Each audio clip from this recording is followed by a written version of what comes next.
All right, so okay, I have to practice. Ready, Chris? So this is a new title, everyone.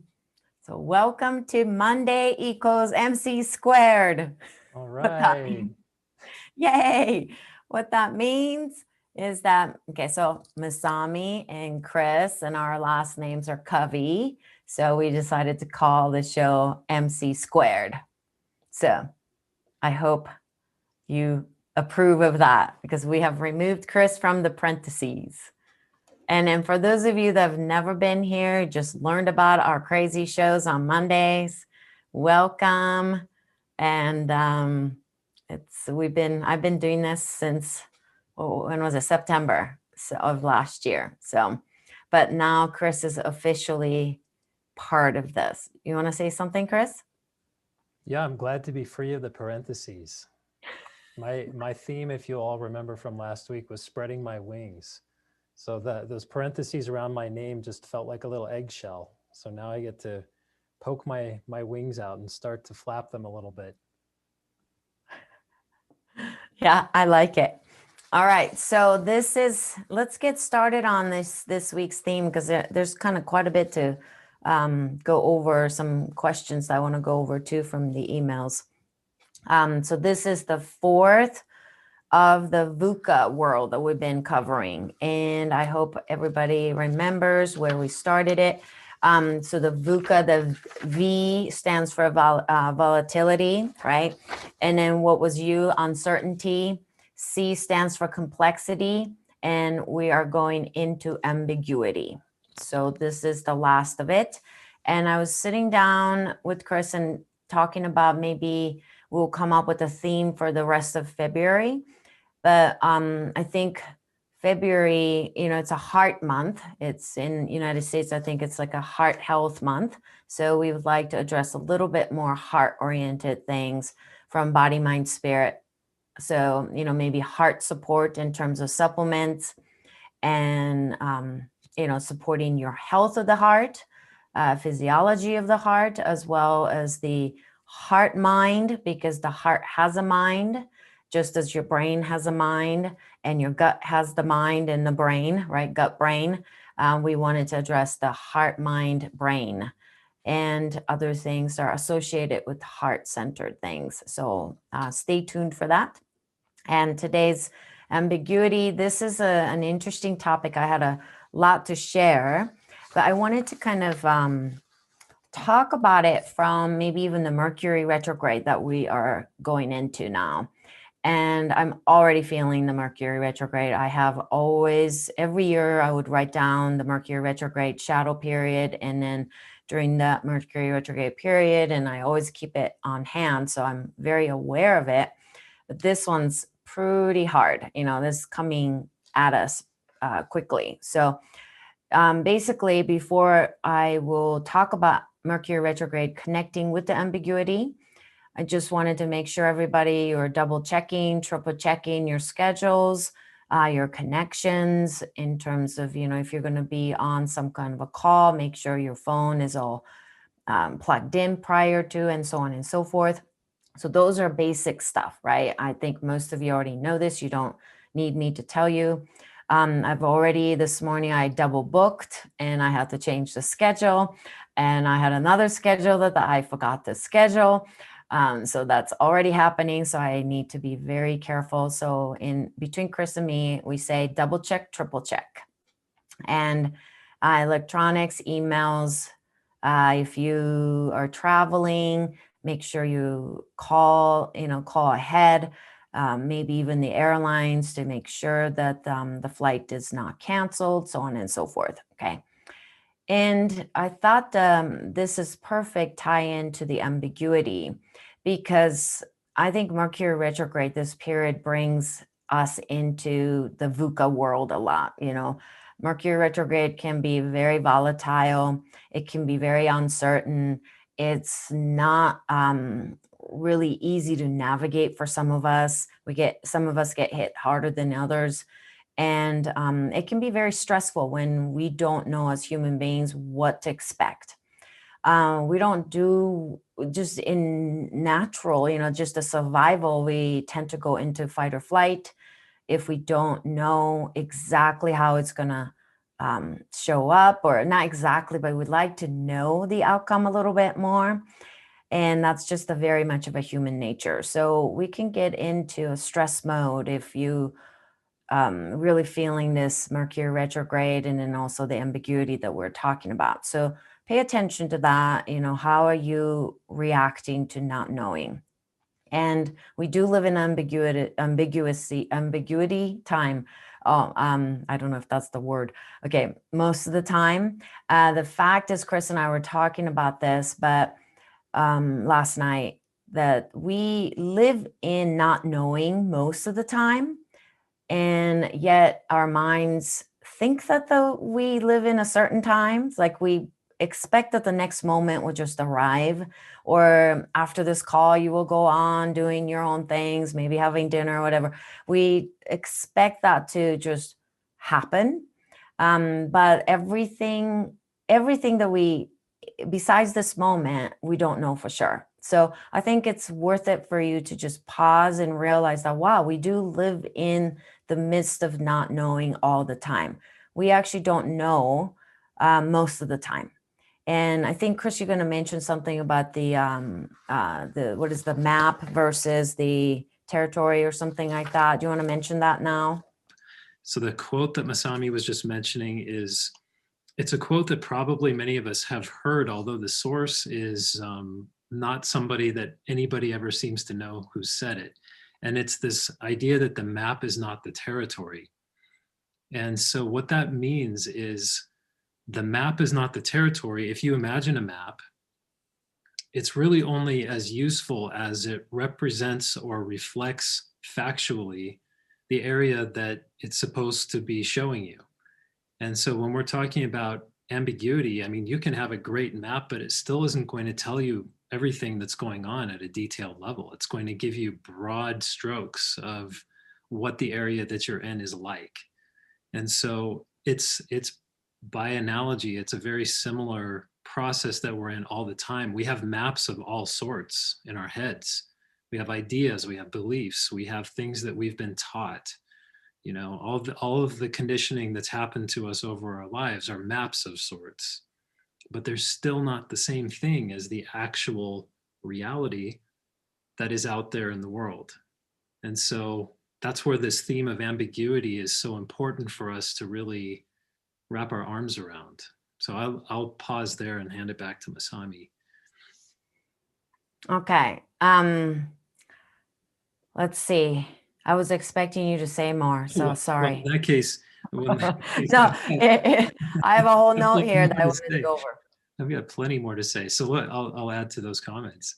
So some broader themes. Okay, so just getting into this theme of ambiguity is what we have to look at. So again, we were talking about volatility, we were talking about uncertainty, complexity, and now ambiguity. And these are factors that really define the world as we know it. And when we talk about ambiguity, like Masami said, more than not, that's what we're dealing with. And when we hear the word ambiguity, I know a lot of times what it sounds like to us is just vagueness, something that isn't well defined. But when I hear ambiguity, it also means to me that we're talking about receptivity. In other words, we're talking about being open to a multitude of interpretations about whatever is happening beyond just the first thing that occurs to us. And so another way of saying that is what ambiguity in the world is asking of us is to be responsive. To be responsive, we have to pay attention to the conditions that are on the ground in front of us as they're unfolding in real time, and understanding that we really just can't know. Like Masami said a minute ago, we can't know what the final outcomes are going to be in pretty much any process. We have ideas about what they might be. We have ideas certainly about what we like them to be, but we can't know until it's already happened. So we could look at a couple of examples, whether it's around health. That's something that we talk about often, is we have goals, we have ideals, we have these ways of wanting to experience health, but it constantly is changing. And so in order to navigate that, we really have to be able to move with the circumstances and adjust what we are thinking about them. Because the biggest thing that we do to ourselves is we get tangled up in expectations. And that's where we start to suffer, is when we get into this mode of um, having an idea of what should be, and then it doesn't work out that way. And that's so much of the time what we're seeing when we're dealing with the ambiguities of life, is we just can't know what it's going to be, but we have an idea, well, I would really like it to work out in the following ways, and then it doesn't happen, and then we're disappointed, and here we are. So how are we going to live with that, the unknowns and the outcomes that weren't what we thought they might be? So I'll pause there. Thank you. That was good. And then, Chris, you might have to chime in here to help me out. But when we looked up the word ambiguity, I believe it said two ways also, because ambidextrous and things like that means both ways or two ways, correct? Yeah, it meant to drive in two directions. Yeah, So so I thought that that was interesting because, when you hear the word ambiguous, you think of, oh, I have no way of navigating this, or I have no choice. But in fact, actually, you do. It might be a very two different ways, but they are ways. So that's kind of the original translation of the ambiguity. So I thought something to keep in mind with that also. And I wanted to kind of continue with my notes that I took about ambiguity and possibly, connecting with the Mercury retrograde time and the history, of our world that we're in right now, with so many things that are just up in the air, including vaccine. Lynn, I read your message, but I will comment later on that. So one of the things I wanted to say is that in the midst of ambiguity in this VUCA world that we're in, keep it simple and not so many layers. Like, don't add more layers to your life, or day-to-day tasks and things like that. Even a message, be a little bit more simple and straightforward with it. And I think that's something I learned growing up. My father he was a scholar, and he taught this very, very complicated linguistics theories that he created, and he also really went deep into. He was a very head-heavy human being. He kind of lived from the neck up. But one of the things that he did really well, that he always said to me, is that this complicated information theory can be taught to a fifth grader. And he says, if you can't teach this stuff to a fifth grader, then it's worthless.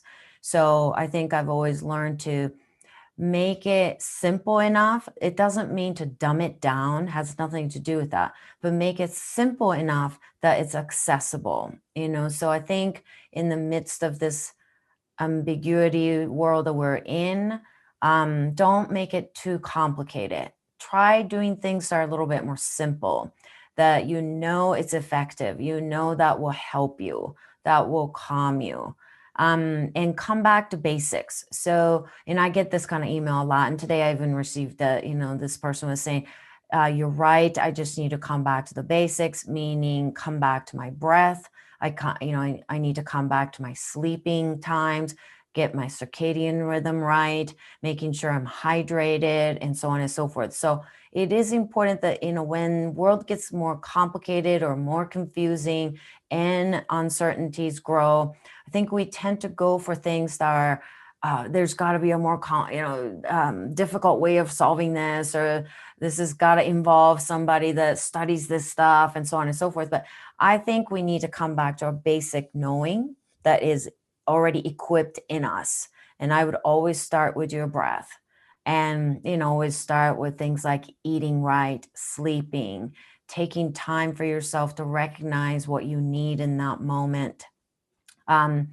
So, and then a couple more things. This will connect with the Mercury retrograde time also, everyone, because this is the time that the planet Mercury will appear like it's going backwards, even though it's not. So a lot of things in your life will feel like, oh my gosh, I'm taking back steps. You know, I've taken 2 steps forward, but then I feel like I went 3 steps back, or you feel like nothing is moving forward. You're just marching in space. Maybe you get frustrated with the fact that things are not progressing the way you thought it would this year. And then some of you might be saying, oh my gosh, it's already February. What have I done in January? You know, like I said last Monday, January, February, March will go pretty fast energetically. So just stay in this moment as much as you can, and don't judge yourself and say, oh, I should have done more, or I could have done more. The cows that the Chris talks about, could, ought, what is it? Would and Would and should.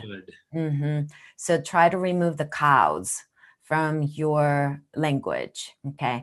And then also trust things a little bit more. Trust the world and the cosmic movements and the flow, and in general, where are we guided to, where we, you know, this is kind of a journey. We're on this planet Earth ship, and we're going somewhere with this collectively. So I think putting a little less pressure on yourself to try to figure it out, and cultivate the trusting muscles. And in order to do that, you definitely want to quiet down your chatters. And that means quiet down your criticism, your doubts, second guessing.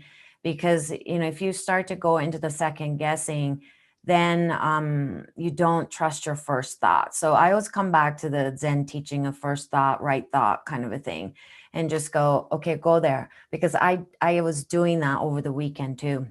You know, it's like, how was my shift network thing? Oh, I bet, you know, nobody came to listen to it. And, you know, but the fact is, as soon as it ended, for about 30 seconds to 90 seconds, thoughts were positive. Then after that, oh my goodness, the tsunami of criticism that goes through my mind. So I had to just pause it and say, enough is enough, Masami. I was talking to myself about it. You know, it's like, you cannot get drowned in that. You can't drown in that kind of your own criticism. So I think it had a little bit to do with, you know, I have to blame it on Mercury retrograde a little bit too, because I was feeling it probably a little bit more than usual. And let's see. Oh yeah, another thing is, like, instead of, you know, bushwhacking through the trail and try to be a trailblazer, is that blazer? Yeah. Stay with me being more guided right now, this month, particularly this month. Be guided, okay? Not you trying to figure everything out, but just sit back and allow the answers to reach for you instead of questions to lead you. Okay, so let me say that again, because I wrote this down. I wrote, instead of charge ahead with your questions, you are asking for the answers to welcome you in, is what I wrote. So instead of charge ahead with, like, what's next? What can I do? You know, why am I not doing this? How am I going to do this? What if you just allow the answers to maybe catch up to you? Because often we go too fast with our questions and we start to spin. Okay. And let's see. Oh, and then be guided by your own natural rhythm of the body too. So that could be, I'm noticing, I don't know, I would love to know if you guys been feeling like your sleep patterns are weird, but also I'm kind of tired early. But then I look at the clock, I'm like, I can't be tired at 8:30. I'm not like a fourth grader. So, you know, then I force myself to stay up. Then it's all screwed up till like midnight. So I think I just need to allow my own rhythm to guide me for sleeping better. So follow the rhythm, follow the current a little bit. Possibly it's your inner current, but moon cycle current, it's the cosmic current. So that's an internal and external, and then there's a seasonal current. I'm sure many of you are feeling that too. There's a little changes starting to happen. It's February, definitely, even though we'll probably get more snow again here in Colorado, but the weather is definitely changing.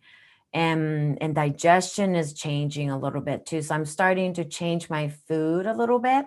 From my fat intake has come down just a little bit, I would say, from even December. I love fats. I eat a lot of fats, but it's starting to kind of get slightly pulled back right now. So I just wanted to mention that about my own body, and maybe that would be helpful for you. So, ask what is calling next, like what's calling you, not you calling out to the next moment, and what is trying to reach you. Because if you're always trying to go in front of the answers and always asking questions, the answers will never get around to catch up to you.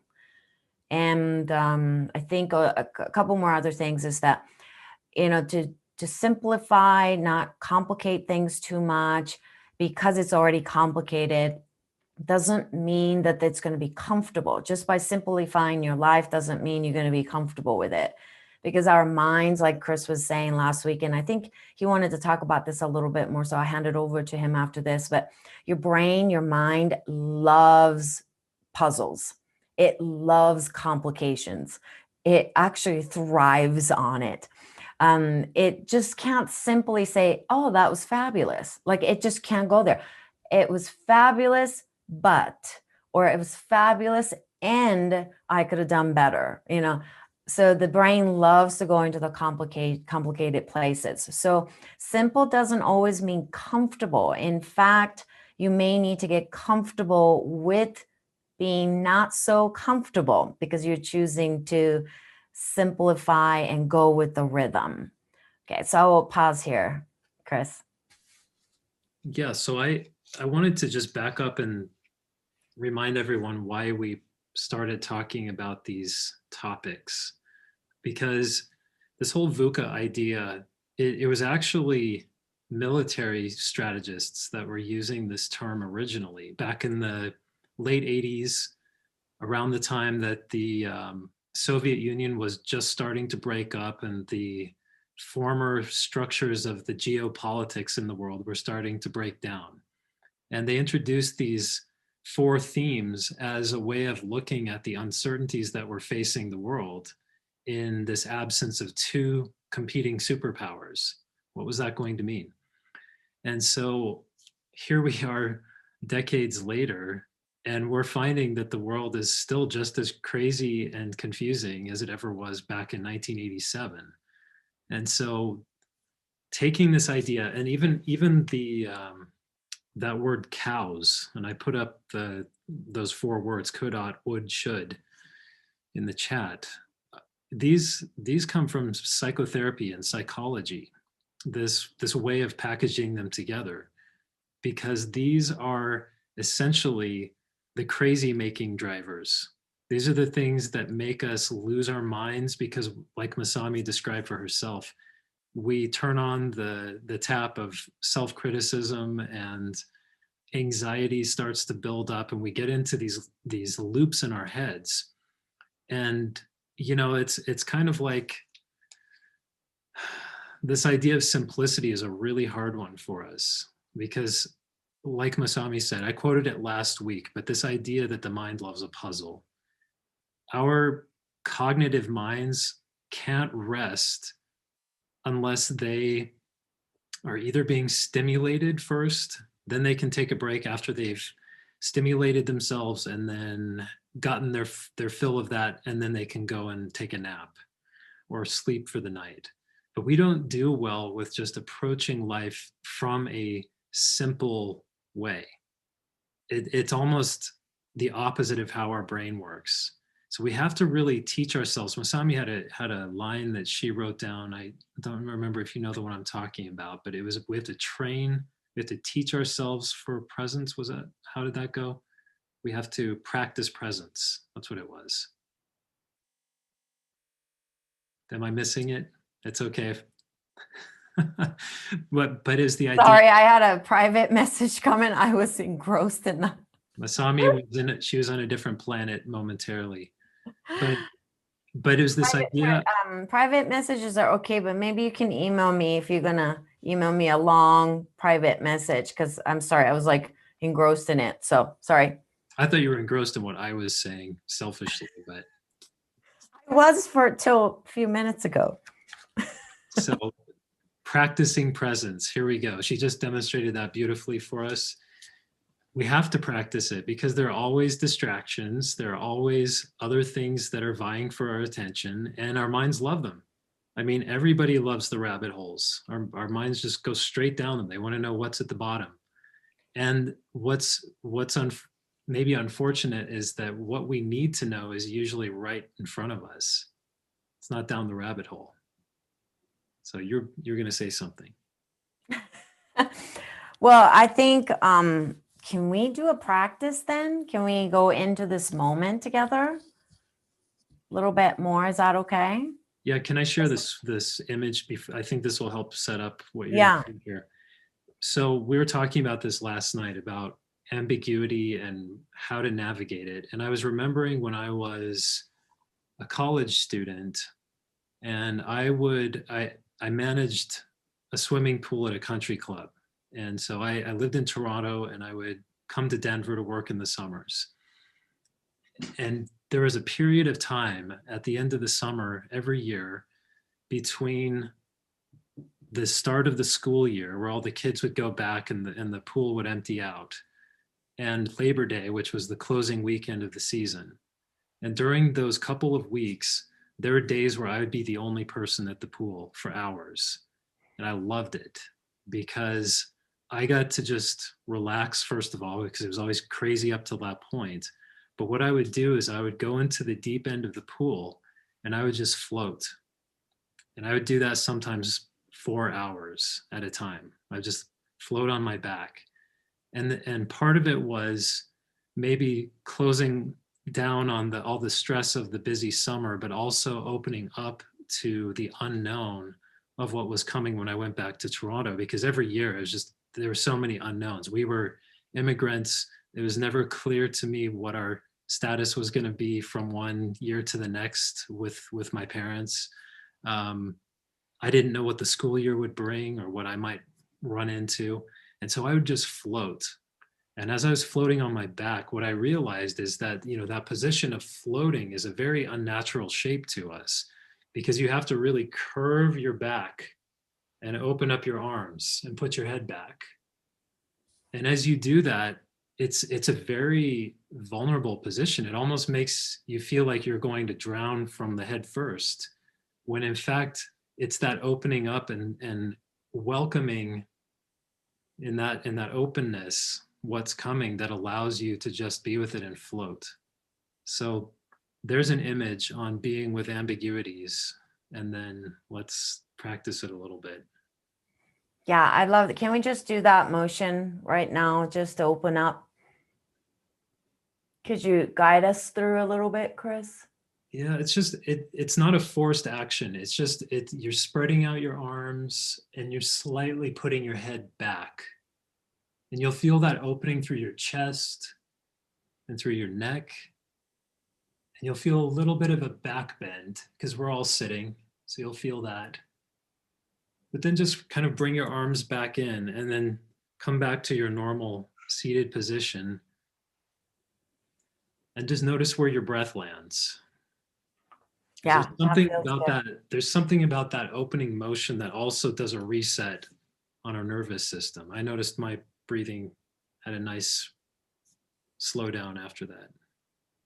I love that. Cheryl's like, I used to do that same thing. I'd actually nap for hours, and that's what I did. Floating I would fall asleep.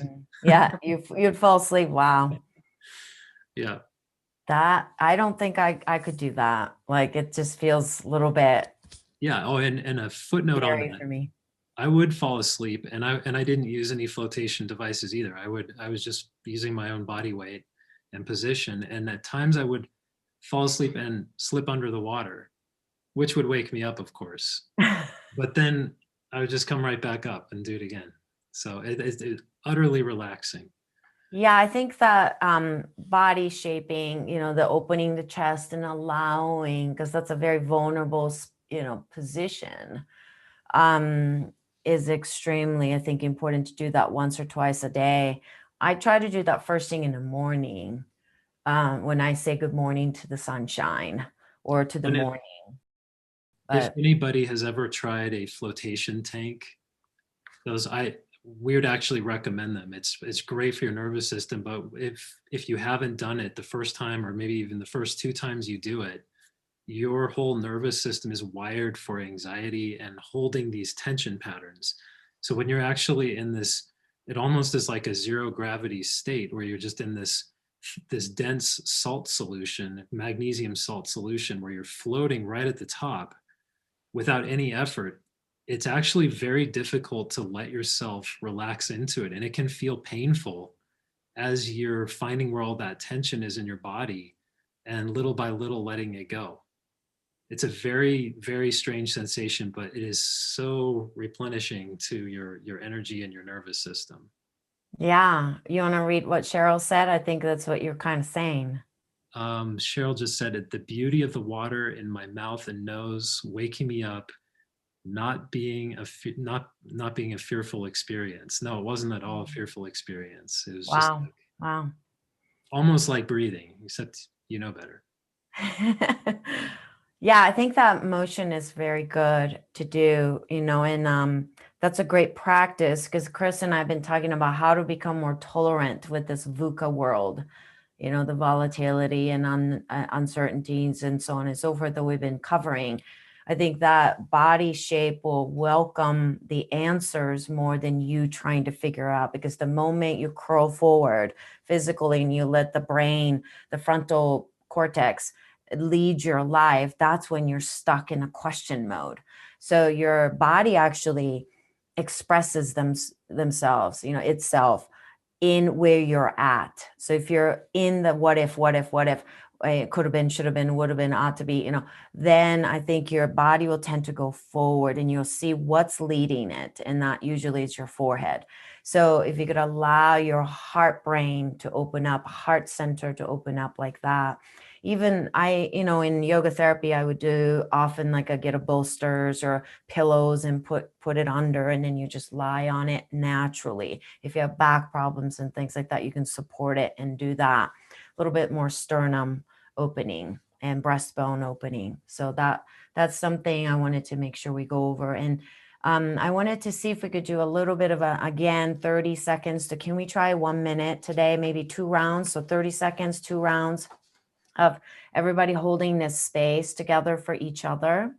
And I wanted to say that being in the presence takes practice. So you may want to write down this: presence takes practice, just like yoga practice. Just like if you want to play an instrument really well, you have to practice.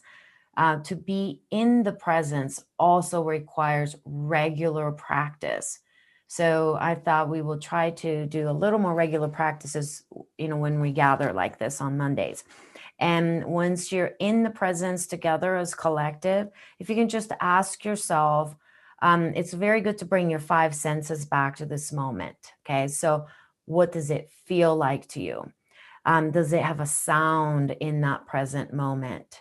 Does it have a taste? Maybe the saliva gets collected, and does it have any kind of a taste? And then, when you have your eyes closed, or if you're looking just a little bit ahead, what are you seeing? But can you not so focus on a particular item, but just can you see it through even closing your eyes? Feel into it. And then does it have any smell, or if temperature changes in your nostrils?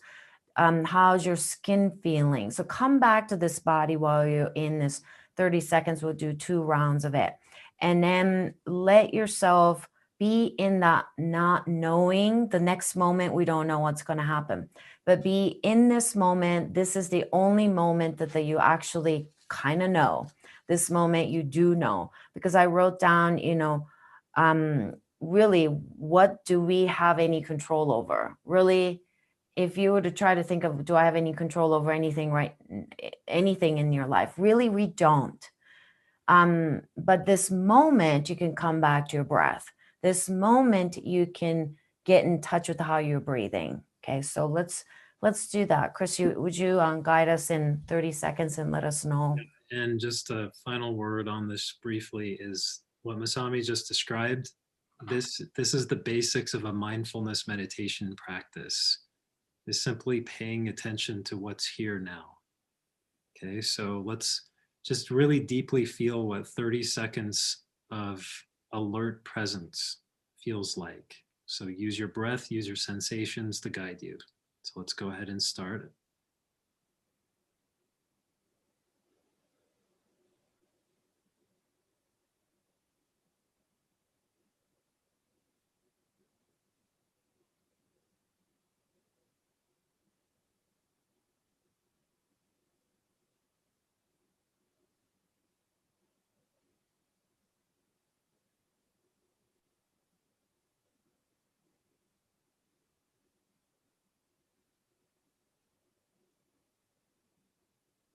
And stop. Eternity in a moment, if you're paying attention. So go ahead. Yeah. Pause. And Let's go straight into the next one. I'd like to, but I just wanted to make sure that, you know, when you are in just this moment, you're just devoting your time to just be in this moment, does not mean that you're ignoring your tasks that it may come for you later on, or the things that you need to attend to, or you're delaying your duty, or giving up your priorities, or, you know, denying, or you're in denial of what is in front of you. That's not what you're doing. Okay. You'll be able to attend to those things much better if you could just take 30 seconds or 1 minute just to be in the presence. Yeah. And if you need something to guide you, your mind just won't let go of its gnawing on its bone, try asking yourself the question, what wants to happen? Okay, what wants to happen? So let's try again, 30 seconds starting now.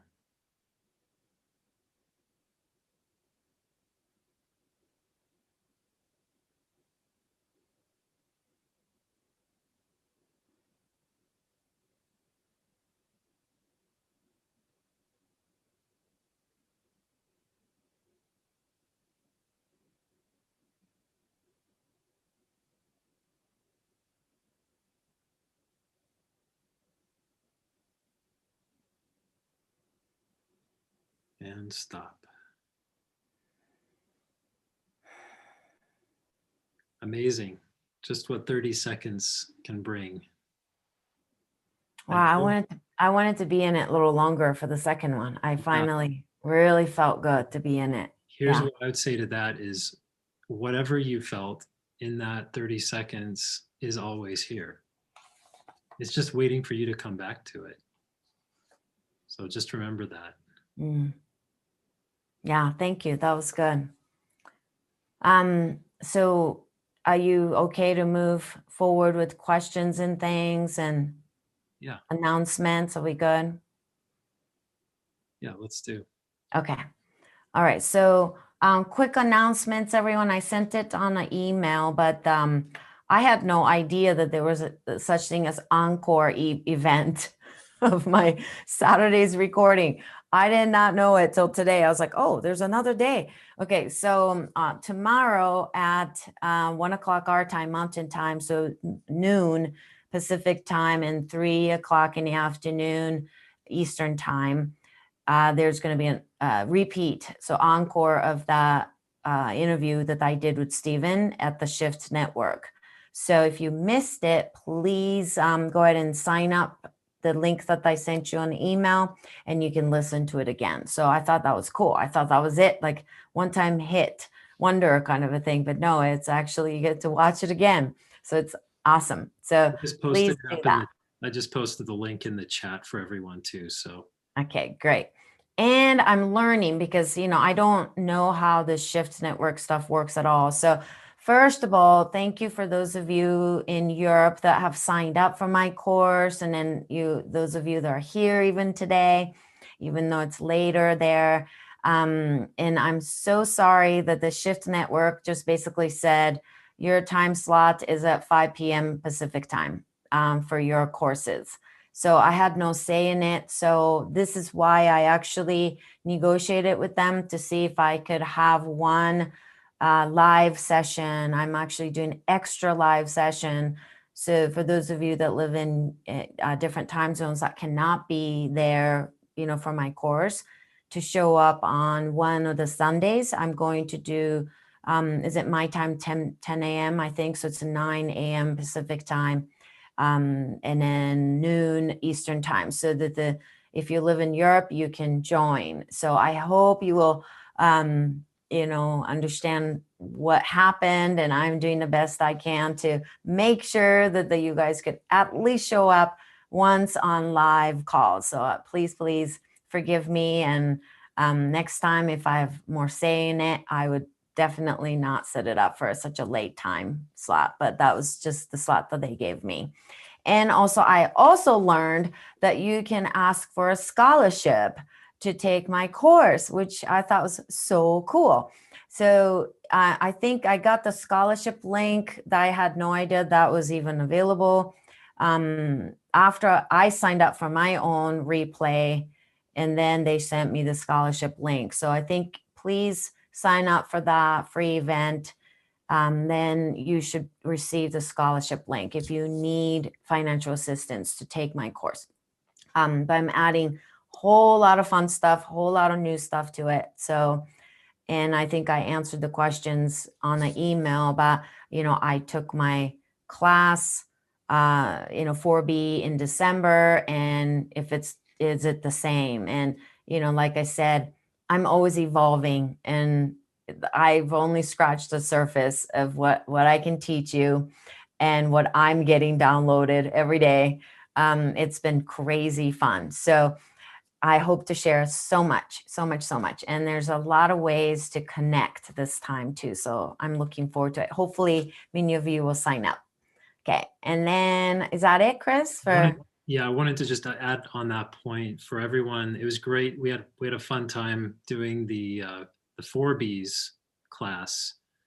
That one was really just an introduction. I mean, it was a like Masami said, a scratching of the surface, and there's so much more to get into, especially as you start to expand it out and include these other systems together and look at them as a whole. So yeah. Oh, and Chris, I forgot to tell everybody that I actually invited Chris to co-teach my last module. So the module 7 will be with Chris and me together. So that will be really fun. That's the body of bliss. Which is one of my favorite topics to talk about. So. Yeah, and we'll tie it all together, and then we'll start our journey from that point forward. So it'll be fun.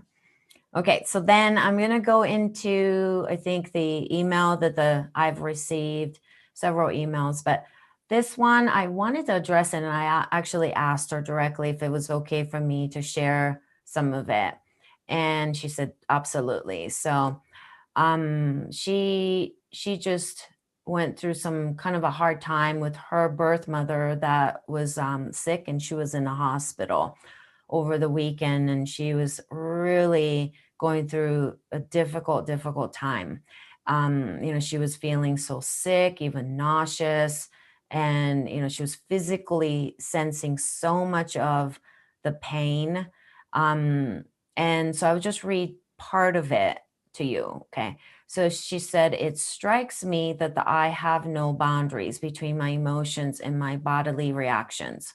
As soon as I got the call from my brother, I went into a tailspin. And the adrenaline has been flowing ever since. Even though we are estranged, I am filled with a deep and abiding, frantic sorrow and regret. I regret that we could not have a happy and close relationship. Also, she says, I feel very guilty, like I have done something wrong.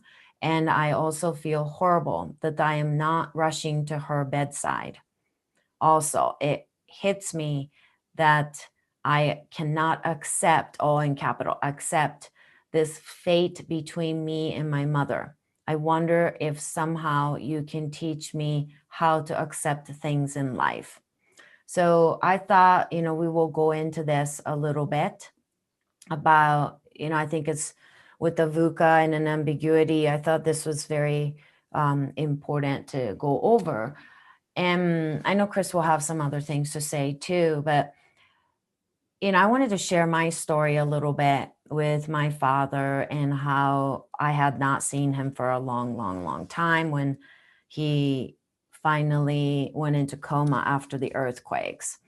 And I had been, away from home since I was 16, so I didn't have a very close relationship. And, I understand, I kind of felt the same way. And when the earthquakes hit and I couldn't go back to Japan to be with my family. And then, my brother said our dad was in a coma because of the earthquakes. My original thought was, and then this may sound, I know it doesn't sound harsh, but to be brutally honest, I thought, oh, it'll be better if he's gone before I get home. And then the next day, and Chris will tell you, but I think I went through these multiple thoughts in the next 48 hours to 72 hours. But then the next day or next morning, I'll be like, oh my gosh, he has to wait for me. I need to get home. I need to at least have the closure with him. But then airports were closed. We couldn't get back.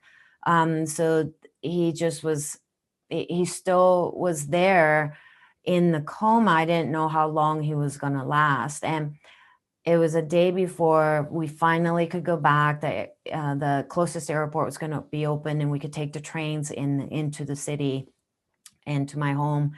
We went for a walk because I was just really in fight or flight. My nervous system was fried.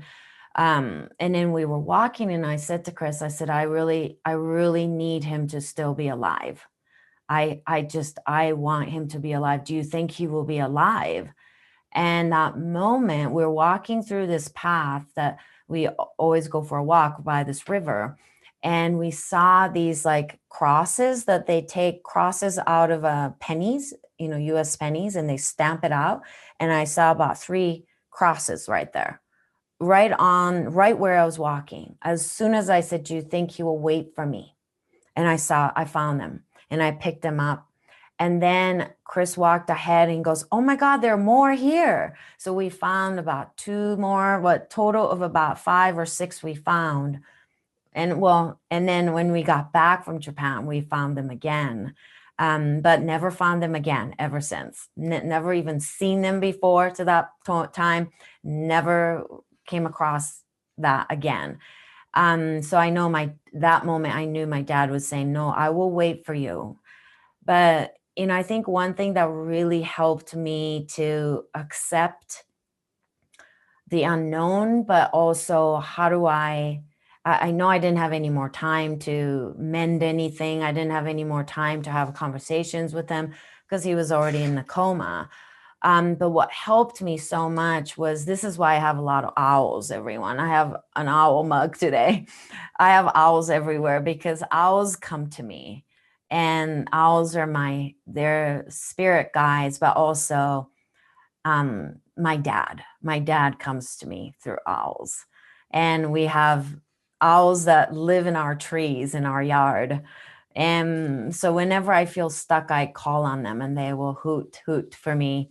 But what my inner guidance, my wisdom said to me was that you are going to have a relationship with your dad for the first time after he leaves this earth. And I thought, wow, really? But I really felt it. I felt, yes, I'm going to have a relationship with my father. It's not the relationship that normally you would think here, but I have a great relationship with my father right now. And I truly enjoy his presence. I enjoy his wisdom. I enjoy him hoot for me, when I need his support. So one thing I wanted to say to you, okay, you know who you are. You wrote this to me, that I don't want you to get so caught up in a linear thinking that there's a beginning and there's an end. And if you don't sort out your relationship with your mom this time on this earth right now, and you think that's it, it's over, it doesn't work like that. It's the universe works in a spiraling motions. So you get to try again. You get to have a different relationship with your mom again. So I hope that helps. Accept what's happening. And I get you. Please don't judge yourself that you worry sick about your mother, but you don't want to be by her, her bedside. I totally get it. I think just I want you to be very, very kind to yourself that you feel that way and it's okay. And it's not all lost. Okay. You can have another round of beautiful relationships with your mom, just like I do with my dad. So, Chris, you have anything to add? You said it so well. I think that just tying it together with our theme for today, that particular experience was literally the earth shaking things out of place. I mean, it was a completely disorienting time. And when that happens in our lives, whether it's in the event of a natural disaster unfolding, which is what we were in, or even the aftershocks we were feeling were in the 5.4 intensity levels. They were pretty strong aftershocks too. But when your life is disoriented and upside down, all you can do is come back to here, now, this. Just keep coming back to it. And what really showed up for me, because I didn't really know what to expect either from all of these things that we were in. It was a very confusing time for our bodies and our minds and our senses and emotions. And yet, even in the midst of all of that confusion, there were these elements of really profound beauty that came through as we just did our best to continually let go of what we thought was supposed to happen. Because just when we would get settled in to sleep for the night, the building would shake. Another earthquake aftershock came, waking us up several times through the night. Or, when we thought that, the process with Masami's dad was going to be straightforward, it wasn't. And there were some times where it was funny, it was comical, what happened, as the events of his death and leading to the end stage of having a little ceremony for him. There's a beauty to this mystery of it, without having to know what it was going to be, but just staying with it as it happened, moment by moment. And there's really truly nothing that we could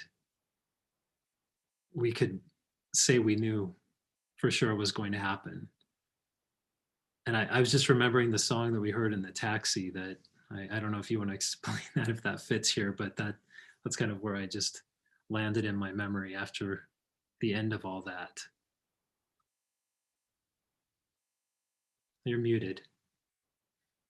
Oh, you can talk about that. It's Saraba Subaruyo is the one that I heard it on the taxi, but Yeah. it might get to be too long. Yeah. Chris. No, it's okay. But it's just Maybe next time. Yeah, no, it's okay. It's okay. But just it was a song that basically said everything's okay, even in the breakdown.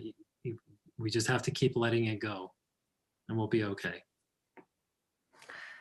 Yeah, there's an okayness about this moment, isn't there? There's an okayness at any moment.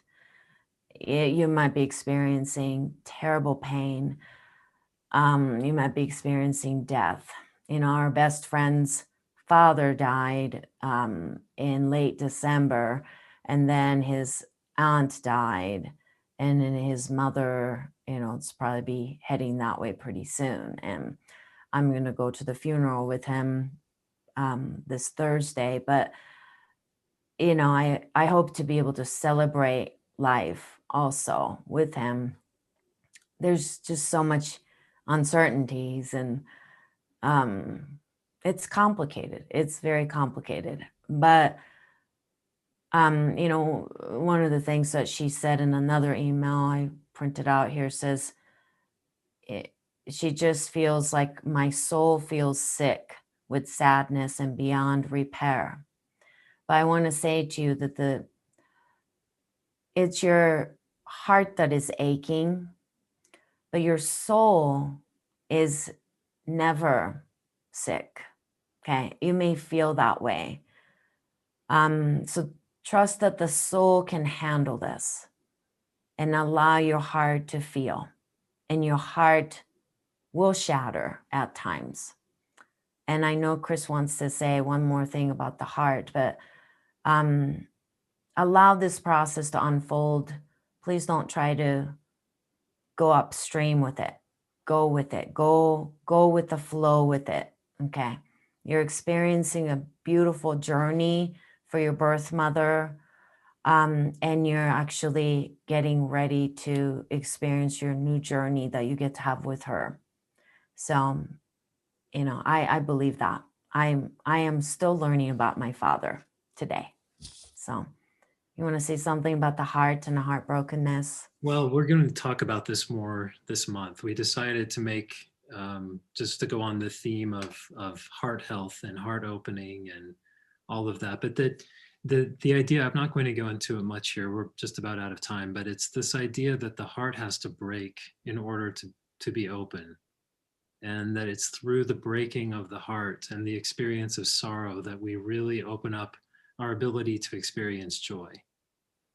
And that's something that in these situations, this theme of loss or impending loss, especially of loved ones, I think it can leave us with the feeling of not really knowing where we're standing and being disoriented, or feeling like we're not feeling the right things, or it doesn't seem to be in alignment with what's actually happening. And the fact that's ambiguity for you. So the question I would encourage all of us to ask now and at these kinds of moments is, what else is here? What else is prodding you to notice it? Because we're not noticing most of what's here at any given time. And so these moments that kind of break the barriers, the veils between our normal way of operating and something else, everything else, in fact, that's there. During those times, it's an invitation for us to really look deeply and ask ourselves, what wants to happen here? What else is here? What am I missing? And then not judge ourselves for what we are feeling, because everything will come in its time.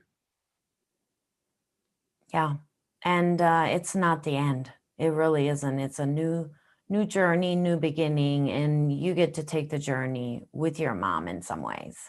So, yeah.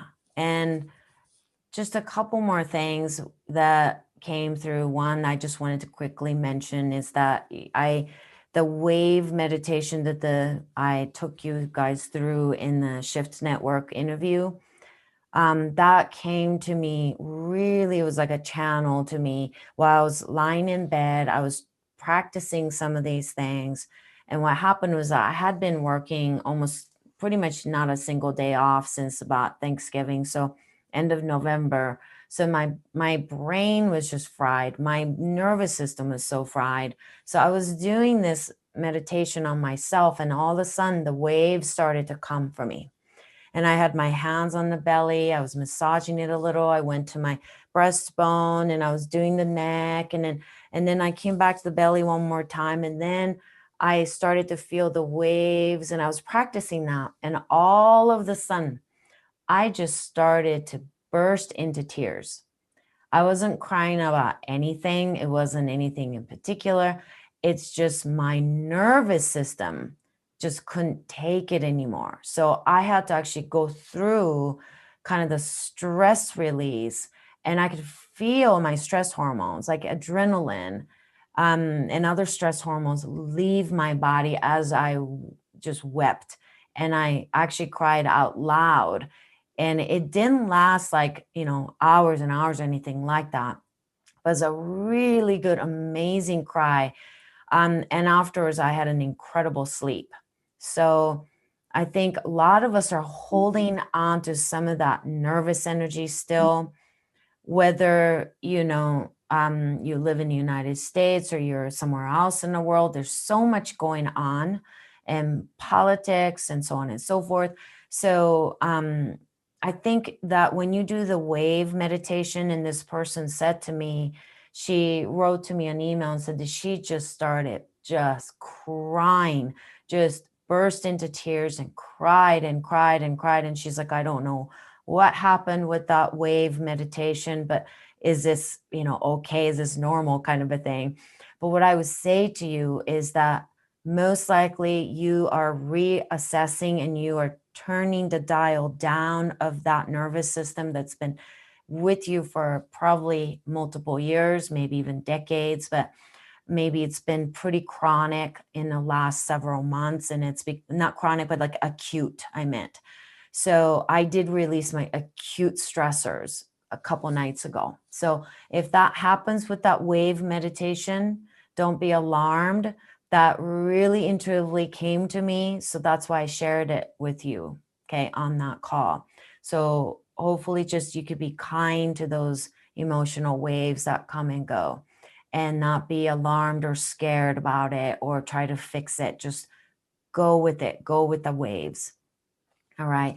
And the last thing is the vaccine questions, and I forgot to answer. So I get that question all the time, like with my private clients and things, and I'm choosing to not publicly speak about it. So I hope you are okay that I am not going to say yes or no or maybe or anything like that. And I will tell you this, that I've been muscle testing private clients on this very question that I get pretty much every day. And each person, I get different answers, different answers. For some people is yes, some people is no. For some people, the Pfizer is better. And for some people, is the maybe wait till some other one comes out. It's so bio-individual that I am not going to choose this kind of a forum to say yes, no, because I think that kind of a dichotomy, that kind of a black and white kind of a thinking gets us into trouble. And I've been very humbled by this process because I remove my own ideas and my own thoughts aside when I muscle test that person. And the answers have always surprised me. So I hope that answers your question. The answer has to be decided by you. You need to ask yourself, you need to come into your stillness in this moment and make that decision on your own. It's a very important decision. Okay. And so I've been saying yes, no, maybe for each person differently. And it's not up to me to decide. I'm only channeling, I'm the vessel to channel into what your body is saying to you. So hopefully you can do your own practice and find your answer.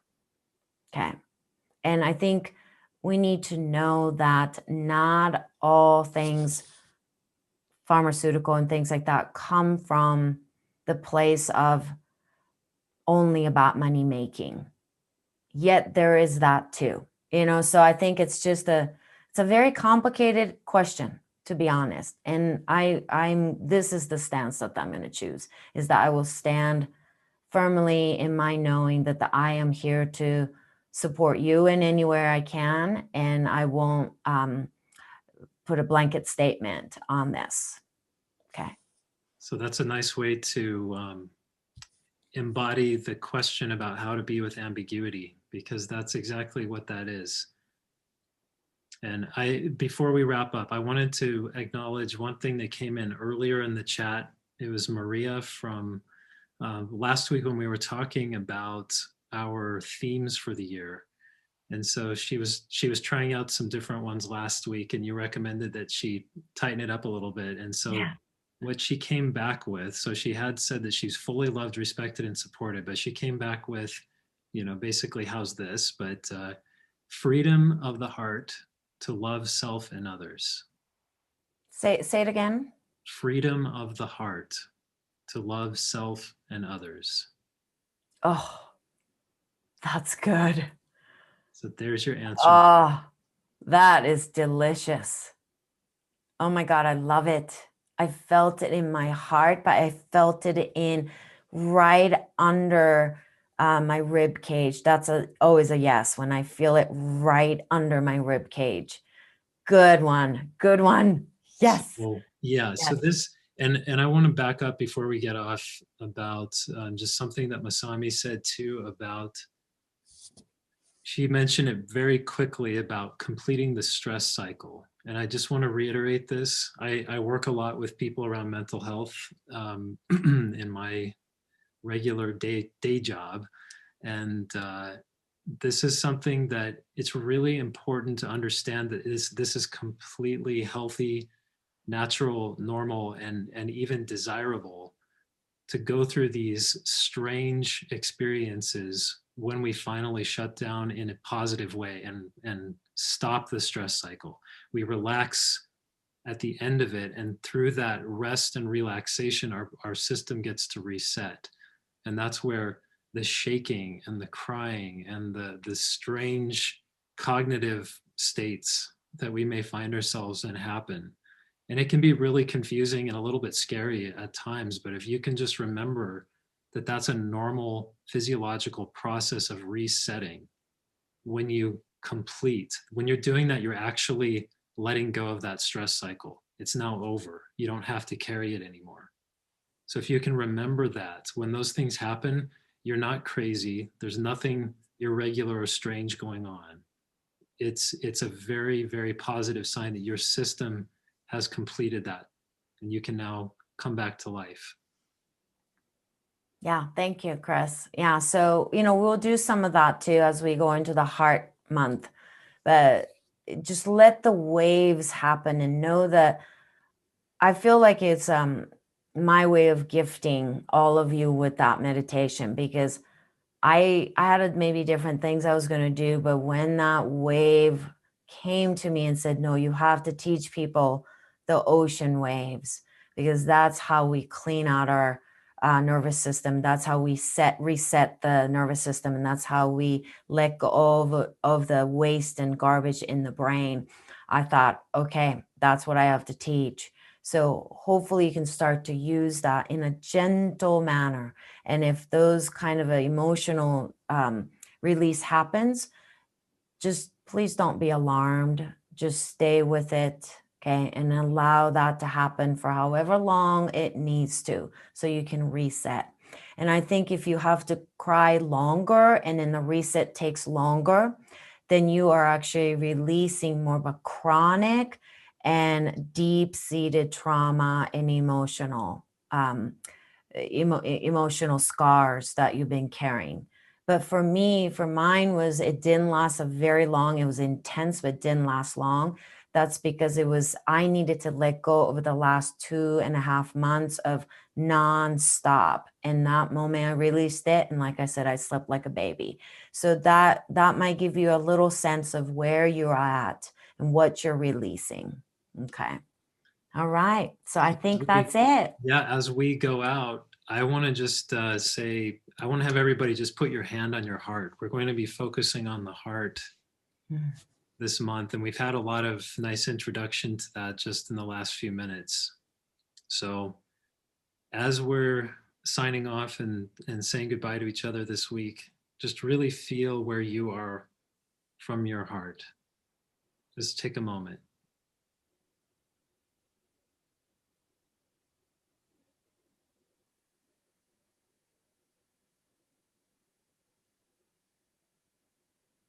And so from our hearts to yours, thank you for being here and joining us. And we look forward to seeing you next week. Thank you, everyone. We love you. Bye.